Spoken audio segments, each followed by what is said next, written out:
Setelah tiba di drop-off point, mereka berdua mendaftar masuk ke sebuah hotel bajet. Ini memang biasa, duduk hotel murah, claim allowance lodging.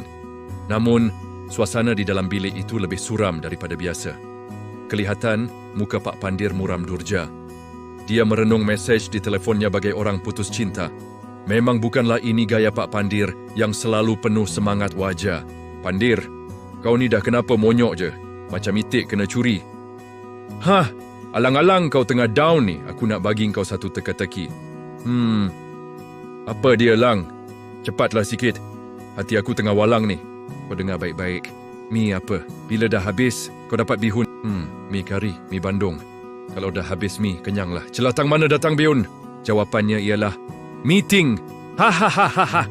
Sebab bila habis meeting, biasanya orang pejabat akan hidang bihun goreng. Aduh, penat perut aku gelak. Pandir, apa isal kau tak gelak? Lawak kot bihun goreng tu. Apa masalah kau sebenarnya? Bukan apa, Lang. Lepas aku tengok task terbaru dari istana ni, aku terus jadi sedih. Kalau macam ni punya banyak bahan dorang minta, mau bilalah aku boleh balik. Aku dah rindu masakan Mak Andeh. Rindu nak dengar dia membebel. Kalau macam ni, bertambah lamalah travelling days aku. Lah, pasal tu je ke? Okey, Pandir. Apa bahan yang susah sangat tu?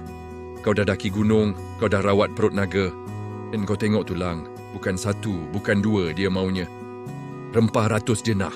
Kalau dah beratus rempah. Beratuslah episod cerita aku ni. Stres. Mendengar perkataan rempah ratus, Lebay Malang terus menangis.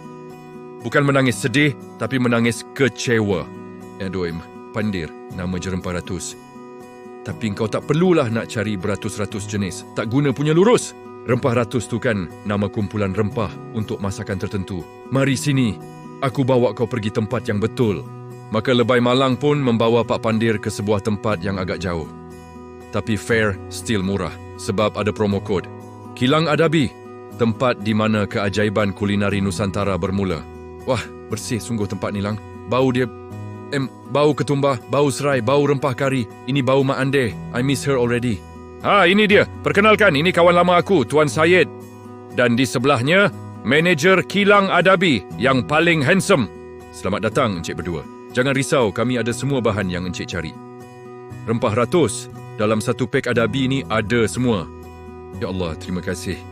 Tak sangka rempah ratus tu ada dalam satu pek kecil je. Kan aku dah cakap.